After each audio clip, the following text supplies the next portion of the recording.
For our next segment, we're going to continue with a couple themes we've been hitting on regularly. Although I should say that one theme we've been hitting regularly, which is millennials.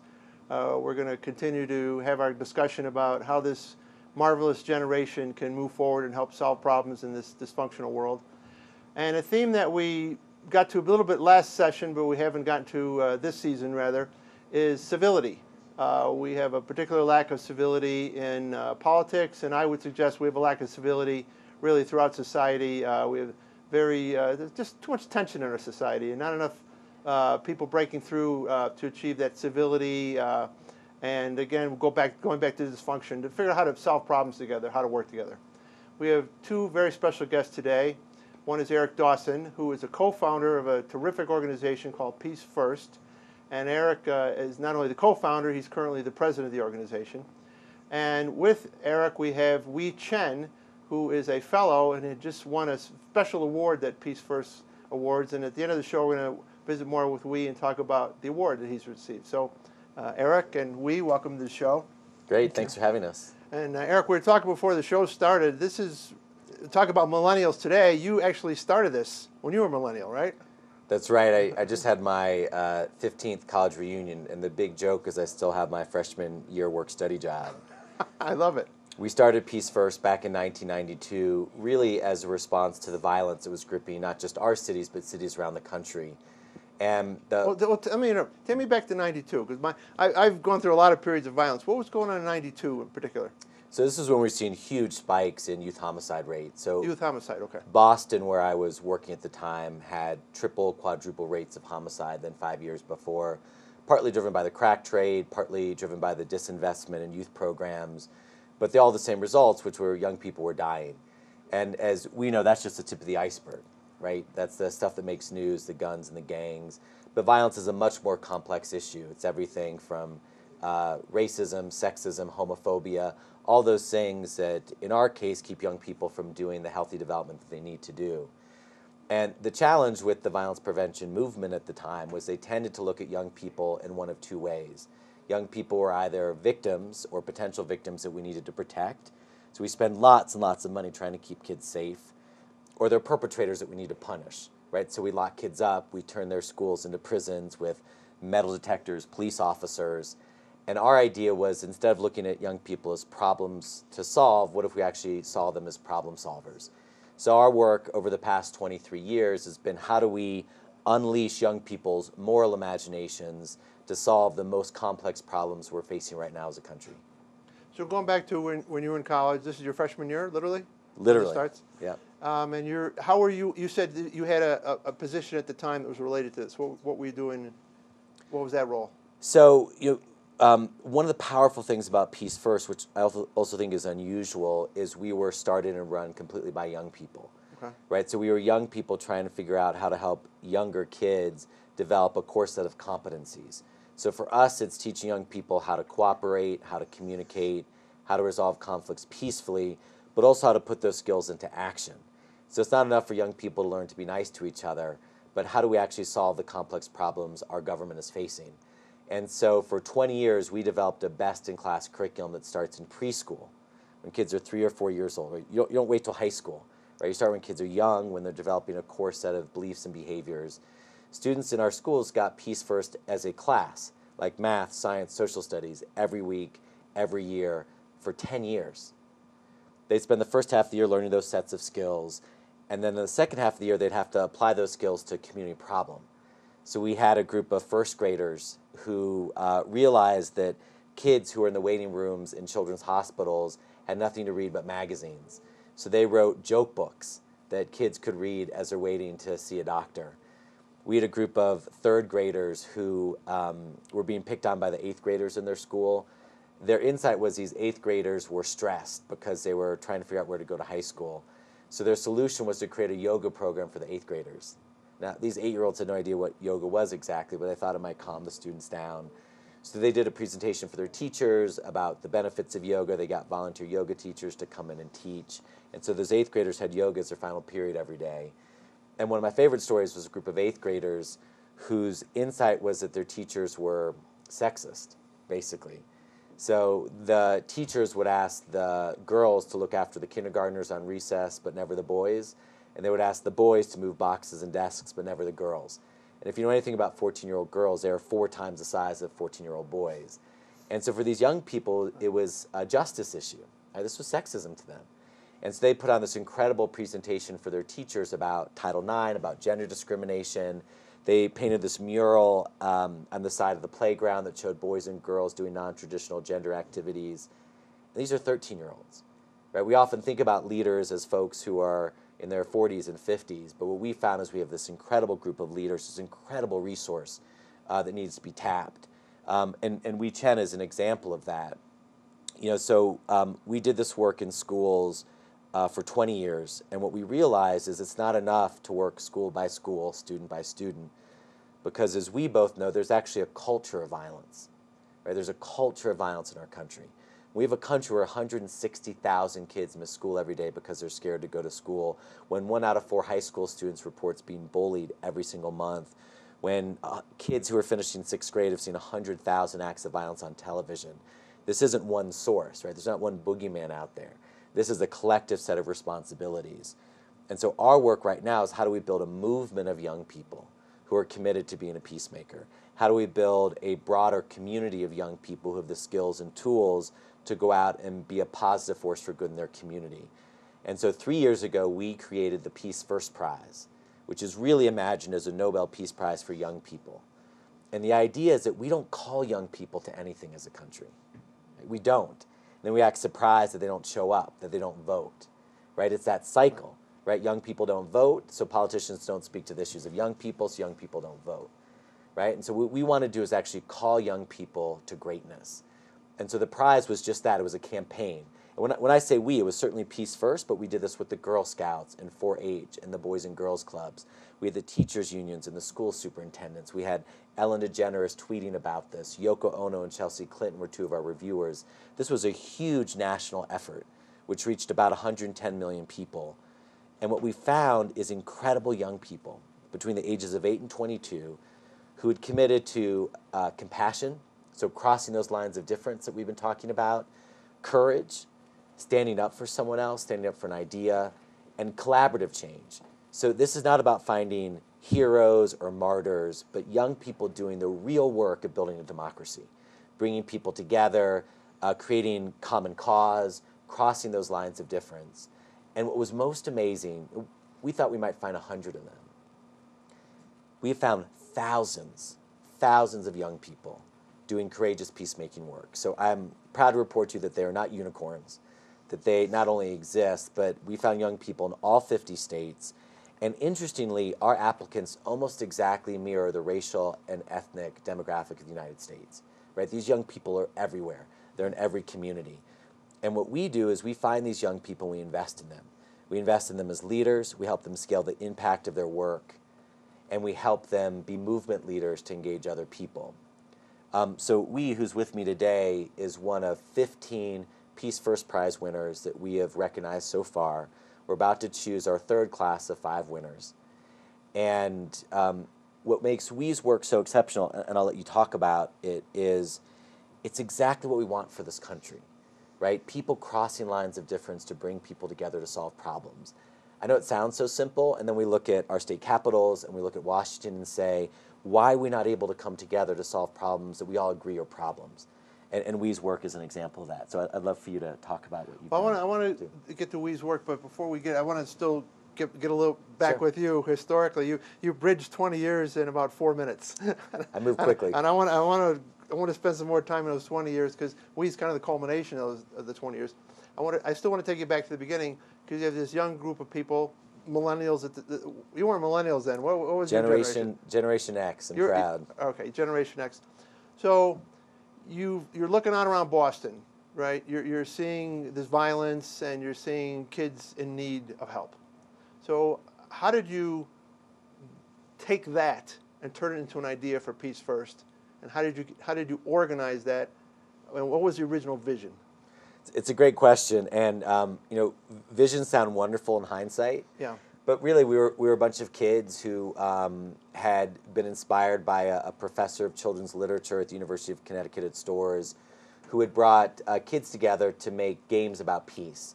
So her insight was that adults had had a chance to make the world a better place and had failed, and that the natural way for all of us to learn, but particularly young people, is through play. Right? We first learn and explore issues like justice and fairness. It's by playing tag and jumping rope.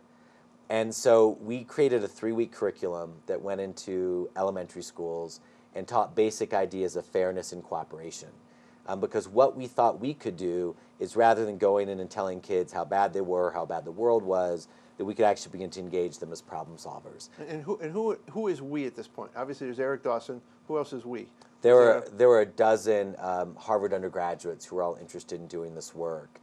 And one of the questions I'm most often asked is, if I had to do it all over again, going back, what would I do differently? And the hard truth is, I wouldn't have done it in terms of what I know now as a 41-year-old. Okay. But there's this wonderful 41-year-old kid. Yeah, there's this wonderful way that ignorance is an enabler of the possible. Right. Right. I didn't know that I couldn't set up a nonprofit as an 18-year-old. I didn't know that I had no business going into 60 Boston public schools to teach kids without any sort of credentialing.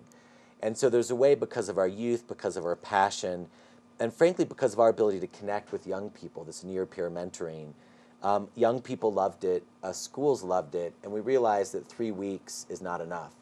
So then we grew to a year-long curriculum, then a multi-year curriculum, and then when I was graduating from college, realized that to take this work to the next level, we actually had to become a nonprofit organization. And I was fortunate to receive 2 fellowships, one from Echoing Green, which is a great global fellowship program for emerging social entrepreneurs, and the other from Youth Service America, which is a terrific national organization committed to young people getting involved in service. And so I was a 22-year-old executive director, tried to grow a beard. And then we did a lot of evaluation, so a lot of listening to teachers and parents and young people. And what we realized is that if we wanted to truly connect with kids around these complex ideas, it had to be fun, it had to be engaging, and most importantly, young people had to be able to bring themselves into the curriculum. So our curriculum is what an educator would call a constructivist curriculum. So very different from a lot of our curriculum that goes on in schools, where you as a student sit in the desk and we tell you stuff and you repeat it back to us. This was about having young people construct their own knowledge and ideas. So our curriculum has been used in all 50 states and in 75 countries. So right now there are young people learning peacemaking skills in Fairbanks, Alaska, Humboldt Park in Chicago, and the mountains of Norte de Santander in Colombia. So at the time, though, you've decided you need to do this problem solving. You're going to do it with young students, and you're going to do it through a curriculum. Right. You're going to develop a curriculum. So not only are you at Harvard and you're smart and you're energetic, but I'm guessing you didn't necessarily have the skill sets to develop a curriculum, so you probably had to go find experts to help you do that. So how do you develop this curriculum? How do you take an idea and turn it into a curriculum? It's a great question. And so for us, it was so our strength, because there's a lot that I didn't know and a lot we hadn't figured out, is we had a tremendous amount of humility going to experts. So I had a great group of graduate school of education professors, some of the leading designers of social emotional learning curriculum, who were very generous in offering us their time and ideas. Generally based at Harvard, or are you branching out at that point to? This was largely in the Boston area, okay. Where we were working then. But the other thing we did, which again made us different, is we really listened to young people, right? So this was a curriculum created by young people, with young people, for young people. And so what that meant is it had a certain level of authenticity, right? It was real. Well, I like the idea of listening, but where are you finding these young people that even do the listening while you're developing the program?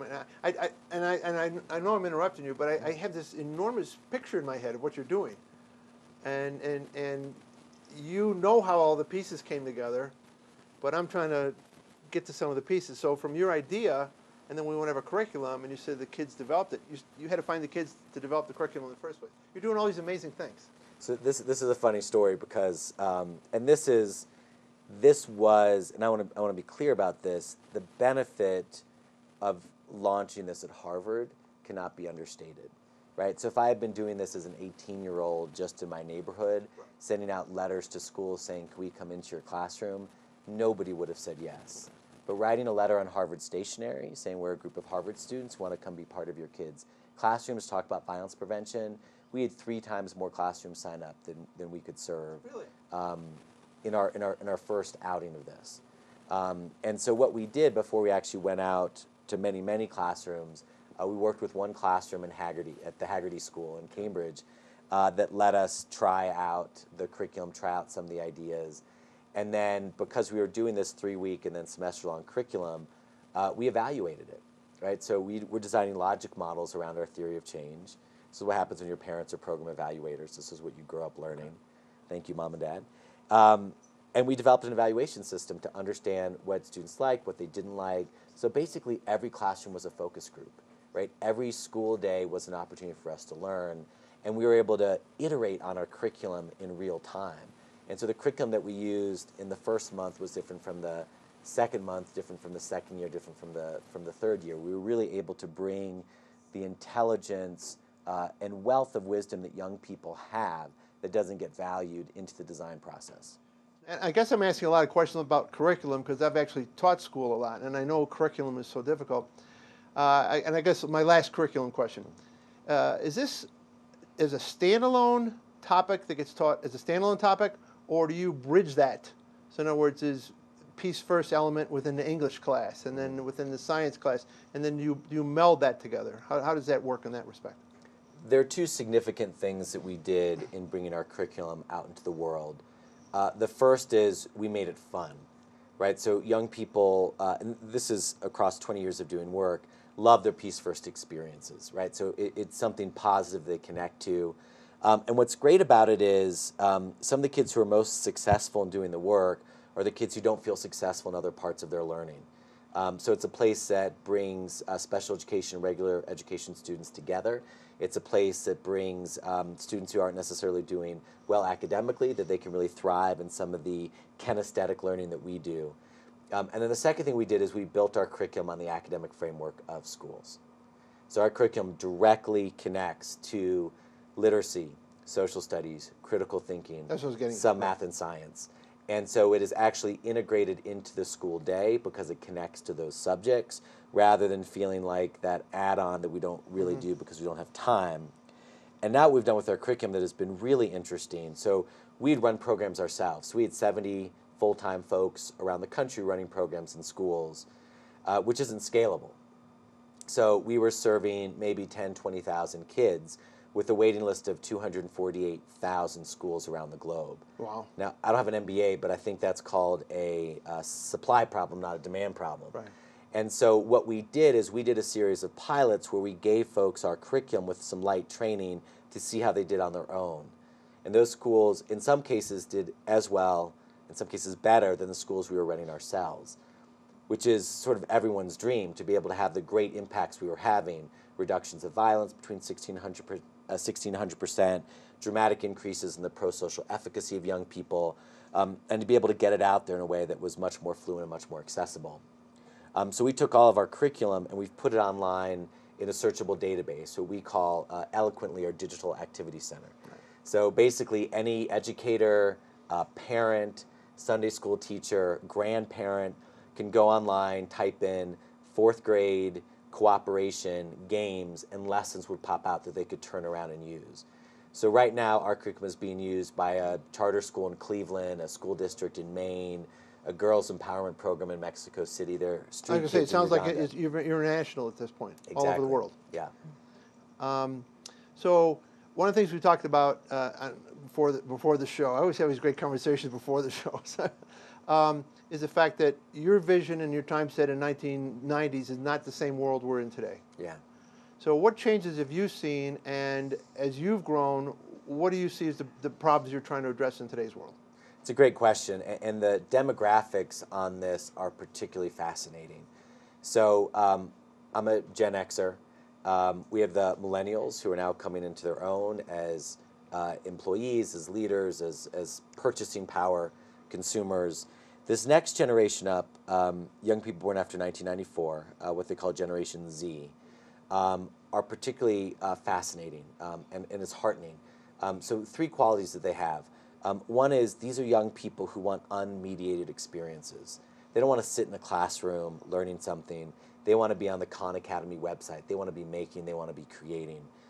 The second thing is that they are not just digitally native, but they actually build community fluently offline and online, right? So there's no distinction in that movement back and forth. And once you have that, it is possible to create large-scale community on a digital platform that feels real and that can move back and forth between offline and online. But the third thing and the most important thing, and the thing that gives me the most hope about our country, is these young people are deeply interested in giving back. So I think for my generation, Generation X, the statistics about folks who wanted careers that did good in the world, I think it was around 11 or 12%, I'm embarrassed to say. For the millennials, and we talk so much about the millennials and their commitment to philanthropy and doing good, it's around 39%. For this generation, Oh yeah, the statistics are amazing. I've seen this generation that's coming up, it is 60%. Wow. 60% of them want to do good in the world through their vocations or careers. Their number one cause that they're interested in isn't global poverty, isn't the environment, it is world peace and tolerance. This is a multicultural group that is interested in caring for one another, crossing lines of difference. And so for us as an organization, for us as a country, we need to capture and feed the good in these young people and allow them to feed the good in the world. So our next big project is to basically build a movement of these young people. So there are 25 million young people born after 1994 in our group. We want to capture 10% of them, 2.5 million young people who will join us in building a movement. Right? So these are young people who will identify as being a peacemaker, who will talk about their peacemaking work, who will act as peacemakers out in the world, led by young people like Chen and his fellows who are exemplars for this work, right? Yeah. One thing that maybe is a bit of an oxymoron for me, and I try to understand my kids, I'm not going to tell you the generation I'm from, but I didn't grow up with the internet, etc., is it's so impersonal. So when I hear you say they want this activity center, and they want to do it at that level, it seems to me that the crux of your work, though, is having people communicate one-on-one and maybe solve problems together. So are you finding that the internet is consistent with your goals, or do you still have to break that down a bit and get people to talk in a room or communicate one-on-one? So I think what's so powerful, so the thing I always try to keep in mind is the internet is a tool. It's like the telephone, it's like the pen and paper. It's a tool for connection, and we can use that for evil, right? We see that happening all the time in terms of spreading hate, in terms of spreading tolerance. Cyberbullying is a great example. Right. Or it could be used to connect to people, right? So my high school friend who I've not really seen or connected with in 20 years, it was his birthday yesterday, right? It's what Facebook told me. And I got to share some memories of the time that we'd spent together in high school and have a connection back and forth. That was real, right? It was us connecting, it was sharing an idea. You know, he's halfway across the world, but we're able to build that community. And so for me, the internet is a platform for which to engage and connect young people. And as long as it's working for you, I mean, I'm totally taking your word for it. I'm glad to hear that, because I don't see the world that way. So anyway, time always flies, and I want to save time for Chen. We've got about 5 minutes left. So, and I'm going to let you kind of conduct the last part of the interview here, because I wanted you to talk about this Peace First Prize you've created and the great work that Chen's doing.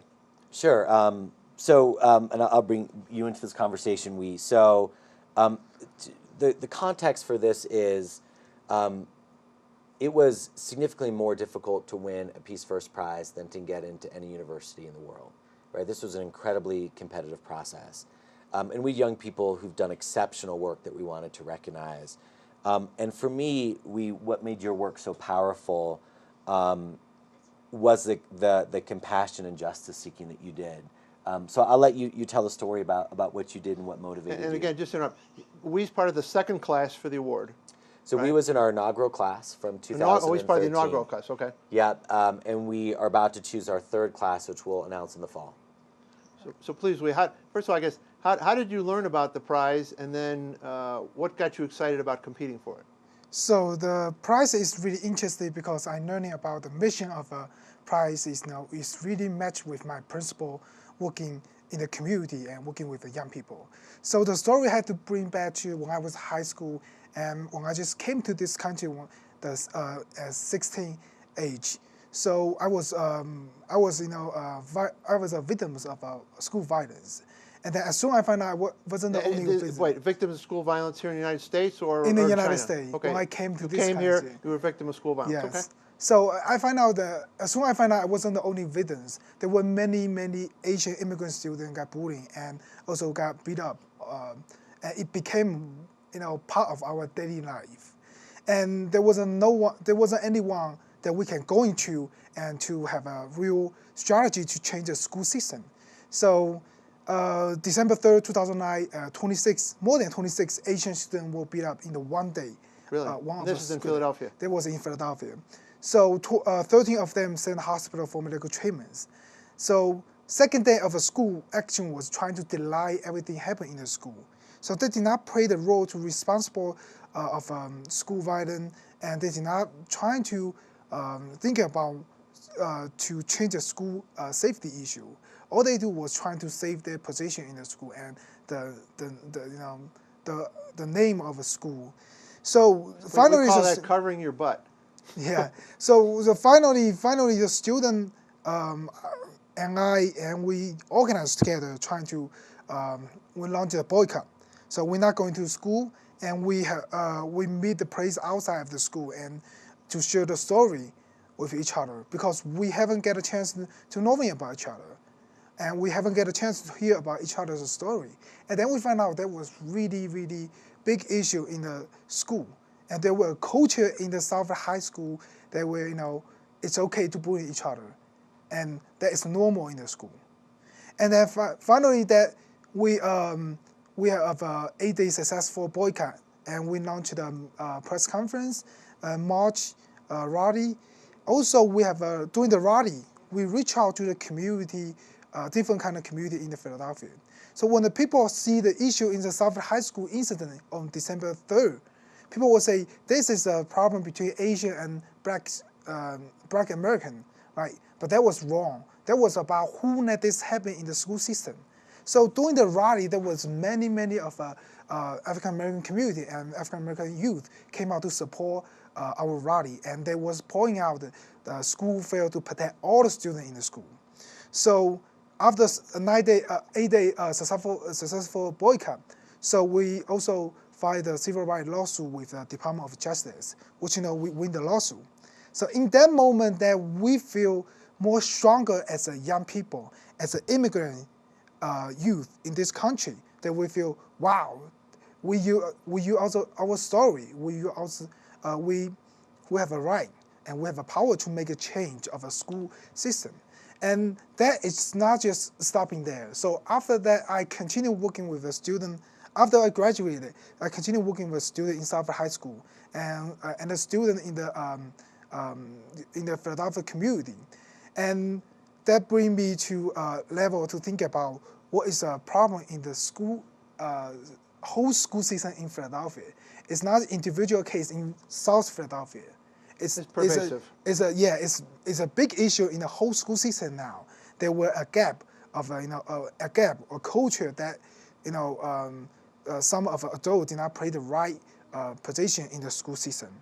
So while I was looking for the opportunity between college and to find a new career, right? So the Peace First was there was a opportunity came to me, say, wow, there was a fellowship that you can apply and stay you in a community and continue for you youth development work to organize community. So I spent a long time to write the application, even though the first step was really not a long 500 word of describe about your project, but it spent me a lot of time because I'm really passionate. I really hope that I can get this prize because this is my opportunity to continue the work I'm doing. So Eric, I'm sorry. So just to clarify, this is more than just winning a prize. It turns into a kind of a fellowship, and then these winners, whether it's a period of time, 1 year or 2 years, whatever it is, they then work to bring their project to reality. That's exactly right. It's just not a theoretical prize. It's take the theory and apply it and make it work. Exactly, and so we have a whole team of staff members who coach and support we and our other fellows in their work. So the idea is to invest deeply in these young people as leaders, and then to build a community, because as an 18-year-old doing this work, as a 17-year-old doing this work, you're so alone, right? There aren't a lot of other people who are doing the same thing as you are. It's not like playing soccer or football. And so for the most powerful thing I think we do is help these incredible young people connect with other incredible young people to build that community. So in our remaining time, and I'm sorry, what happens on this show is we're having fun and we always run out of time. I'd like you to tell our viewers two things, and both of you can jump in here. One is, if someone wants to be involved in your organization at the philanthropic level, how they find you to help you support your organization. Two, if they want to be involved more like at the curriculum, activity center level. And then finally, and maybe we can answer this, if someone wants to get into the prize and apply for the prize, how do they do that? So 3 quick questions that I need 3 quick answers to. Thanks. So our website, peacefirst.org, has our online curriculum, how to apply for the prize, and how to get involved in our work. And then the last thing I'll suggest is for folks who want to make a difference, what we hear from young people is the most important thing is to take them seriously and then get out of their way. And then last but not least, I said, for someone who wants to find the prize, how did you find the prize? And were you going online, or how did you get interested in it? So as a nonprofit organization that always is short of the resources to looking for more funding. So while my my mentor was looking for a different kind of funding, there was a surprise about Peace First, the Pacific Prize for the age of 8 to 22. So it was right free for me. I was on 22, almost 30. So that was a great opportunity that I took. Yeah. Terrific. Well, you guys are great, and your enthusiasm is just bursting through the airwaves right now. I know that. The smiles on your faces and the pride you have in the work you're doing is terrific. So maybe we can get you back sometime, because one thing we didn't get to do today is talk about your success stories and your great victories. So I'd like to find some time to put the word out about those great successes and victories. And in your case, when you've completed your project, maybe we can have you come back and talk about how successful you were as well. So thank you very much for joining us today. Thanks for having us. Thank you.